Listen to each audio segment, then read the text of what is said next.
नमस्कार दोस्तों। उत्तराखंड मुक्त विश्वविद्यालय के सामुदायिक रेडियो केंद्र हेलो हल्द्वानी में आप सभी का स्वागत है। मैं शशांक शुक्ला, असिस्टेंट प्रोफेसर, हिंदी विभाग। साथियों, तुलसी जयंती के अवसर पर आज मैं आपके सामने आपके साथ तुलसी की काव्य दृष्टि पर कुछ बातचीत करने जा रहा हूँ। साथियों, आप सभी को मालूम है कि तुलसी हिंदी के बड़े कवि हैं। भक्त कवियों में, मध्यकाल के बड़े कवियों में तुलसी की गणना होती है। न केवल मध्यकाल के बड़े कवियों में अपितु हिंदी के बड़े कवियों में तुलसी का एक ऊंचा स्थान है। तुलसी की कविता पर बात करते हुए या तुलसी साहित्य को समग्र रूप से विश्लेषित करते हुए कुछ आलोचकों ने उन्हें विश्व के श्रेष्ठ कवियों में से एक स्वीकार किया है। तुलसी की कविता बड़ी क्यों है? तुलसी अपने युग के बड़े कवियों में से क्यों है? और बड़ी कविता की पहचान क्या होती है? या बड़े कवि के रूप में तुलसी इतने समादृत क्यों हैं? इन सब प्रश्नों को लेकर ढेर सारी बातें होती रही हैं। तुलसी के साहित्य को प्रश्नांकित भी किया जाता रहा है। हर बड़ा कवि अपने युग के दाय को स्वीकार करके चलता है। तुलसी भी इससे मुक्त नहीं है। तुलसी की कविता भी अपने युग संदर्भों से, अपने युग के दबावों से, अपने युग की सीमाओं से कहीं न कहीं जुड़ी हुई है। निश्चित रूप से हर बड़ी कविता अपने युग की प्रतिक्रिया होती है, युग की अभिव्यक्ति होती है, युग की संभावना होती है। तुलसी भी इससे मुक्त नहीं है। तो साथियों, हम तुलसी के इन बड़े पक्षों को जरूर याद करते हैं और उनकी जयंती के अवसर पर हम तुलसी के उस योगदान को अपने हृदय से याद करते हुए कुछ संक्षेप में अपनी कुछ बातें मैं आपके सामने रखूंगा। मेरी आज की बातचीत का जो विषय है वो है तुलसी की काव्य दृष्टि। तुलसी बड़े कवि हैं। किसी कविता के बड़े होने का जो तात्पर्य होता है, बड़े होने का जो गुण होता है, बड़े होने का जो स्वभाव होता है, उसके अनेक निहितार्थ होते हैं, अनेक कारण होते हैं। लोकधर्मिता है, सामाजिक अभिव्यक्ति है, आध्यात्मिक मूल्य हैं, बड़े जीवन मूल्य हैं, लोक मन है, शिल्प है, भाषा है, कई आधार हो सकते हैं किसी कविता के बड़े होने का। लेकिन आज हमारी जो बातचीत है वो तुलसी की काव्य दृष्टि पर केंद्रित है। तुलसी अपने काव्य बोध को लेकर सचेत हैं और ये सचेतता उन्हें हिंदी के मध्यकालीन कवियों से पृथक करती है, अलग करती है। तुलसी कबीर की तरह कवित्व विवेक एक नहीं मोरे जैसी स्थिति नहीं है। तुलसी सचेत रूप में एक व्यवस्थित कवि हैं और महाकवि हैं। इसलिए तुलसी की जो काव्य विषयक दृष्टि है या काव्य विषयक पंक्ति है, उनके माध्यम से हम तुलसी की कविता की अपनी दृष्टि को देख सकते हैं या उसका पता पा सकते हैं। जैसे तुलसी की एक पंक्ति है, निज कवित्व के ही लाग न नीका, सरस होऊं अथवा अति फीका। मानस के बालकांड में तुलसी की ढेर सारी कविता विषयक पंक्तियां आपको देखने को मिलती हैं। फिर से पंक्ति को देखें, निज कवित्व के ही लाग न नीका, सरस होऊं अथवा अति फीका। तुलसी कहते हैं कि निज की कविता किसे अच्छी नहीं लगती, वो सरस हो अथवा फीकी हो, यानी अच्छी हो या खराब हो। अब ये जो तुलसी की कविता के प्रति या एक रचनाकार के अपने कविता के प्रति जो दृष्टिकोण है वो हमारे सामने इन पंक्तियों के माध्यम से आता है। निज की कविता का अर्थ होता है या कविता का निजत्व। यहाँ दो पद आप देख सकते हैं। निज की कविता होती है यानी कवि की स्वयं की कविता, और लेकिन ये जो स्वयं की कविता है ये भी कवि की अपनी कविता है या समाज की कविता है, ये एक अवान्तर प्रश्न है। निज की कविता किसे अच्छी नहीं लगेगी? अपनी कविता तो सभी को अच्छी लगेगी। ये एक मनोवैज्ञानिक तथ्य तुलसीदास ने यहाँ रखा है। एक कवि, एक लेखक का उसकी रचना के साथ का जो संबंध होता है वो निश्चित रूप से एक बहुत ही गहन रूप से निजत्व का संबंध होता है। एक कवि के लिए उसकी कविता, उसकी रचना उसकी संतान की तरह है, क्योंकि वो उसकी उत्पत्ति के रूप में उसका साहित्य होता है। तो उसके अच्छे लगने का कारण और न अच्छे लगने का कारण तो आप सीधे सीधे समझ सकते हैं, लेकिन इसके कुछ गहरे निहितार्थ हैं, गहरी व्यंजना है, उसे भी हमको समझना चाहिए। क्योंकि ये जो अच्छा लगना है, एक सामान्य रूप से हमें अपनी रचना अच्छी लग सकती है, लेकिन अगर कोई रचनाकार अपनी रचना के प्रति बहुत ही ईमानदार है तो कई बार रचना के उत्तरार्ध में बहुत बार रचनाकार अपनी पुरानी रचनाओं को देखकर उसके मन में आता है कि इसमें कुछ कच्चाई रह गई या इसमें कुछ अपूर्णता रह गई। ये कवि की अपनी यात्रा है, उसकी अपनी ईमानदारी है।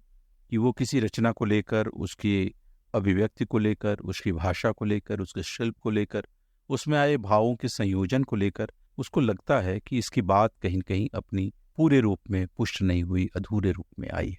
तो ये प्रक्रिया भी होती है, लेकिन बावजूद उसकी खराब रचना या कवि की अपनी खराब रचना, कमजोर रचना, क्योंकि हर रचना कवि की मजबूत हो, पूर्ण हो, ये कोई जरूरी नहीं। ढेर सारी अपूर्ण रचनाएं मिलकर कवि के मानस को पुष्ट करती हैं।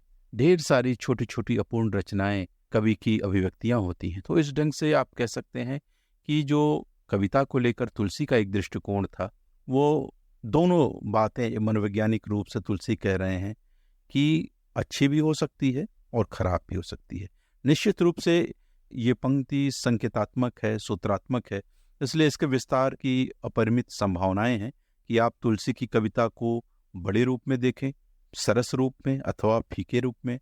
तो ये हर रचनाकार के संदर्भ में चलता है। तुलसी की खुद की जो 12 रचनाएं प्रामाणिक रूप से मानी जाती हैं, उसमें कुछ रचनाएं उतने महत्वपूर्ण नहीं हैं या उस रूप में बड़े सामाजिक फलक को हमारे सामने नहीं रखती, जैसा कि दूसरी मानस या विनय पत्रिका या कवितावली रखती है।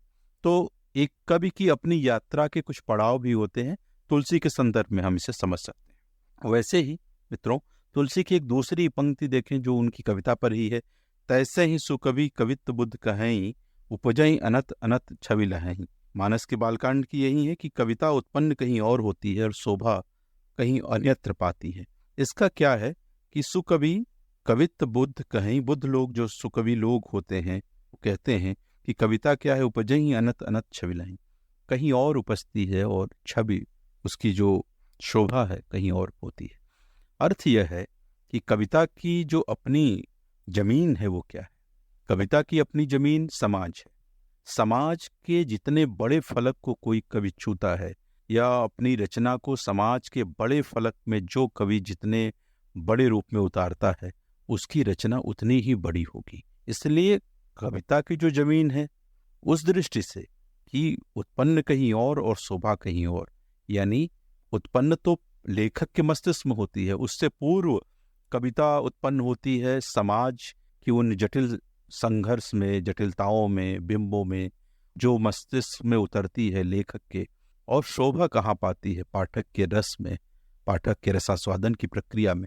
तो यानी आप इस पंक्ति के माध्यम से देखें कि तुलसी उस पूरी कविता की जमीन को लेकर और उसकी रचना प्रक्रिया को लेकर, तुलसी ने कविता पर बहुत ही बड़े रूप में या बहुत विस्तार के साथ विचार नहीं किया है। कविता को समझने के उन्होंने कुछ सूत्र दिए हैं और सूत्र सघन है, संकेत धर्मी है, जिसका विस्तार आप अपने स्तर पर अपनी समझ के अनुसार कर सकते हैं। यानी कविता कहाँ पैदा होती है, उत्पन्न होने की जमीन क्या है, या आप कह सकते हैं कि कविता की अपनी जमीन क्या है, और ये जमीन उसको बड़ा बनाती है। और इस जमीन के बाद उसका रसास्वादन, यानी कविता के उत्पन्न होने और उसके रसास्वादन की पूरी प्रक्रिया आप इन पंक्तियों के माध्यम से देख सकते हैं। इसी प्रकार से कविता की संगठना को देखते हुए तुलसी की ये पंक्ति की भाव भेद रस भेद अपारा, कवित्व दोष गुण विविध प्रकारा, यानी कविता कैसे रचित होती है? शब्दों से, अर्थों से, अलंकारों से, बिंबों से, छंदों से। ढेर सारी संगठनाएं होती हैं जो कविता को रचित करती हैं, उसको बनाती हैं। लेकिन ये संगठनाएं बाहरी हैं, बाह्य हैं। मूल रूप से क्या है? भाव भेद रस भेद अपारा। कविता भाव के अनुसार रस के विविध भेद धारण कर लेती है, और उसी प्रकार से कवित्व दोष गुण विविध प्रकार, और कविता में गुण और दोष विविध प्रकार से आते हैं। यानी हम जिसे कहते हैं कि शब्द, अर्थ, छंद, अलंकार, ये कविता की बाह्य संगठनाएं हो सकती हैं, लेकिन कविता की जो आंतरिक संरचना है वो भाव है और रस। हम जानते हैं कि साहित्य शास्त्र में, भारतीय काव्य शास्त्र में भाव को, यानी स्थायी भाव को और रस में भेद किया गया है। ये आप सभी लोग जानते हैं, सुधी पाठक जानते हैं। जो हमारे भाव होते हैं वो सामान्य रूप से हर मनुष्य के अंदर स्थायी भाव होते हैं, कुछ भाव होते हैं जो सबके अंदर होते हैं, लेकिन कविता की यात्रा उन्हीं भावों पर चलती है। लेकिन वो भाव को रस बनाने की जो पूरी प्रक्रिया होती है, जो पूरी यात्रा होती है, वो कविता को कविता बनाती है। तुलसी शास्त्रज्ञ थे, मर्मज्ञ थे, काव्य के मूल तत्व को जानते थे, इसीलिए वो बार बार ये बोलते हैं कि भाव भेद के अनुसार रस के अनेक भेद हो जाते और अपार भेद हो जाते। यानी भाव का जो अनंत विस्तार होगा, उसी के साथ ही रस के या रचना के ढेर सारे भेद। हम जानते हैं कि जो पूरी रचना होती है, पूरा समाज है, उनकी जो मनोवृत्तियां हैं, उनके जो मनोभाव हैं, वही उसको कविता के रूप में ढालने के एक वास्तविक उपक्रम होते हैं, एक जमीन होते हैं, कच्चे माल के रूप में आप समझ सकते हैं। तो तुलसी इस ओर से भी बहुत सतर्क हैं, सचेत हैं कि कविता की जो पूरी प्रक्रिया है, उसके ढलने की जो पूरी प्रक्रिया है, और कविता में भाव, रस, अलंकार, छंद, इनके जो आपस के अंतर संबंध है, यानी कविता की आवयिक संगठना क्या है, उसकी संरचना क्या है, इसको लेकर तुलसीदास सचेत हैं, या उनको कोई इसमें भ्रम नहीं है, या इसमें कोई उनको अस्पष्टता नहीं है। बहुत ही स्पष्ट रूप में तुलसी कविता के अपने बोध के लिए, क्योंकि बहुत छांदस या छंदों के ज्ञान को लेकर या अलंकारों के उक्त वैचित्र को लेकर ढेर सारे ग्रंथ रचे जा चुके थे, या तुलसी के बाद भी रचे गए, तो तुलसी इस ओर से भी सतर्क हैं कि कविता की जो आंतरिक संरचना है वो कुछ और, बाह्य संरचना और आंतरिक संरचना में भेद है। इस ओर से तुलसीदास बहुत ही स्पष्ट रूप से हमारे सामने इन पंक्तियों को रखते हैं। इसी प्रकार से तुलसी की एक पंक्ति कविता के संदर्भ में और है, स्वांतः सुखाय तुलसी रघुनाथ गाथा।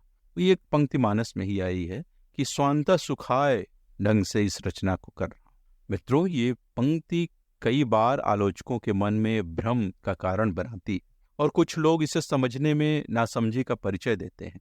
हर बड़ी रचना स्वांतः सुखाय ही होती है, लेकिन यह जो स्वांतः सुखाय होती है, चूंकि हमने बड़ी रचना का विशेषण का प्रयोग किया, तो ये जो बड़ी रचना होती है, ये स्वांतः सुखाय तो जरूर होती है, लेकिन ये सामाजिक दबाव के कारण पैदा हुई स्वांतः सुखाय है। सामाजिक दबाव के कारण कभी ये लेखक या कलाकार जब मजबूर हो जाता है कोई रचना लिखने के कारण, और रचना उसकी जरूरत बन जाती है, मजबूरी बन जाती है, तब उसके भीतर से जो रचना प्रस्फुटित होती है, उत्पन्न होती है, वो स्वांतः सुखाय के रूप में आती है। स्वांतः सुखाय एक प्रकार से स्व का सुख है, तो इस मायने में कि वो समाज से कटा हुआ सुख नहीं है, बल्कि स्वांतः सुखाय अगर किसी मायने में समाज का सुख है, तो इसी मायने में कि वो जो स्वांत का सुखाय है, वो सामाजिक सुख का एक हेतु बनने वाला है। या रचना प्रक्रिया के दौरान लेखक जिन मनस्थितियों से गुजरता है, क्योंकि रचना की अभिव्यक्ति उसके लिए परम तोष का विषय, संतोषप्रद है, इसलिए स्वांतः सुखाय तुलसी रघुनाथ गाथा का वास्तविक स्वरूप यही हो सकता है कि तुलसी रचना को अपनी स्वांतः सुखाय होने के क्रम में सामाजिक सुख की परिकल्पना करते हुए रचना को रचने का आह्वान कर रहे हैं। इसी प्रकार से कविता की सरलता को लेकर तुलसी एक बड़ी ही महत्वपूर्ण पंक्ति कहते हैं कि सरल कवित कीरत विमल सहज बयर बिसराय रिपु जो सुनहि करहि बखान। यानी कविता ऐसी होनी चाहिए कि जो सरल कवित कीरत विमल, कविता सरल हो और वही कवियों की विमल कीर्ति का आधार बनती है, और वो कविता सहज बैर यानी बैर को, शत्रुता को बिसरा देने वाली है। सहज बैर बिसराय का यहाँ तात्पर्य आप ऐसे समझ सकते हैं कि कविता के अंदर वो शक्ति होती है, रचना के अंदर, साहित्य के अंदर वो शक्ति होती है कि मनुष्य के छोटे छोटे राग द्वेष, शत्रुता, उनको छोटा बना देती है, उनको बहुत ही निचले पायदान पर खड़ा करके व्यक्ति को, साहित्यकार को, कवि को, पाठक को, मनुष्य को कविता इतना ऊपर ले जाती है, औदात्य की भूमि पर प्रतिष्ठित कर देती है कि वहां पर देखने पर लगता है कि कविता का वास्तविक कर्म क्या है कि वो व्यक्ति को सरल करती है। तो दोनों स्तरों पे आप इसे समझ सकते हैं। सरल कवित कीरत विमल, यानी कविता सरल हो, वही कवियों के लिए यश का आधार बनेगी। दूसरी बात कि पाठक की दृष्टि से अगर विचार करें इस पंक्ति को, तो उसका अर्थ है कि पाठक की दृष्टि से भी कविता ऐसी होनी चाहिए जो उसे सरलता प्रदान करे, सहजता प्रदान करे, या उसे रससिक्त कर दे। तो तुलसी की जो पंक्ति है वो बहुत ही सघन पंक्ति है। खास तौर से हमने पहले कहा कि कविता के संदर्भ में तुलसी ने कोई बहुत विवरण नहीं दिए हैं कविता के को समझने की दृष्टि से, उन्होंने कुछ सूत्र दिए हैं। उन सूत्रों को अगर आप समझें तो तुलसी की कविता संबंधी दृष्टि को आसानी से समझ सकते हैं। कविता सरल होनी चाहिए, एक गुण है कविता। लेकिन मित्रों, आधुनिक कविता की बात करें तो आधुनिक कविता बहुत जटिलताएं अपने भीतर धारण करती है या कर चुकी है। अब इसे कविता का दोष कहें या युग संदर्भ में समाज की गति के बीच कविता भी चलेगी। निश्चित रूप से समाज जटिल हुआ, कविता भी जटिल हुई। बावजूद तुलसी की ये पंक्ति की कविता अपने संदर्भों में उसको सरल होना चाहिए। सरल का तात्पर्य यह है कि उसके अंदर एक विनम्रता का भाव होना चाहिए। विनम्रता का भाव व्यक्ति को उलझाता नहीं है बल्कि सुलझाता है। तो तुलसी की ये पंक्ति की गहरी जो व्यंजना है उसको समझने की जरूरत है। इसी प्रकार एक और पंक्ति बड़ी महत्वपूर्ण है कि तुम्हारी कृपा सुलभ सोंग ओरे सियनी सुहावनी टाट पटोरे। यानी वो महाकवियों के लिए कहते हैं और इष्ट के लिए कहते हैं कि तुम्हारी कृपा से, तुम्हारे आशीर्वाद से, तुम्हारी कृपा सुलभ सोंग मोरे, तुम्हारी कृपा से मेरे अंदर भी कवि प्रतिभा ऐसी आई है कि रेशम की सिलाई टाट पर भी अच्छी लगने लगी है, या रेशम की सिलाई टाट पर भी।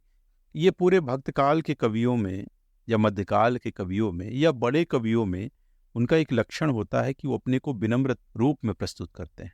कालिदास भी जब अपने रघुवंश को लिखने जाते हैं तो अपने को बौने रूप में दिखाते हैं।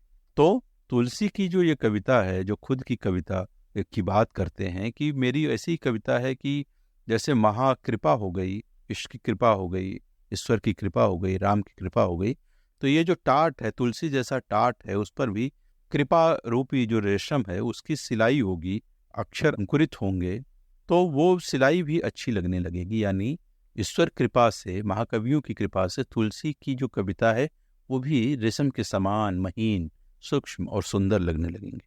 ये तुलसी की अपनी विनम्रता है, कविता के संदर्भ में उनकी अपनी समझ है जो तुलसी को अलग करती हैं। और इन सब को मिला जुला कर उनकी जो पंक्ति है कि कविता कैसी होनी चाहिए, तो सुरसर सम सबकर हित होई। तुलसी के अनुसार कविता को गंगा के समान या पवित्र नदी के समान या पवित्र भाव में ऐसा होना चाहिए जो सबके हित की कामना करे या जिसमें सबका हित समाहित हो। अब यहाँ पर आप देखें कि तब वो स्वांतः सुखाय तुलसी रघुनाथ गाता और सुरसर सम सबकर हित होई, ये दो पंक्तियां अपने आप में विरोधाभास प्रतीत होती हैं, एक और तुलसी। तो फिर हमने कहा कि तुलसी के दृष्टि में स्वांतः सुखाय का अर्थ ही है सुरसर सम सबकर हित होई, जो सबके हित में रचा गया हो वही तुलसी का स्वांतः सुखाय है। और तब तुलसी के स्वांतः सुखाय की ये पंक्ति पूर्ण होती है।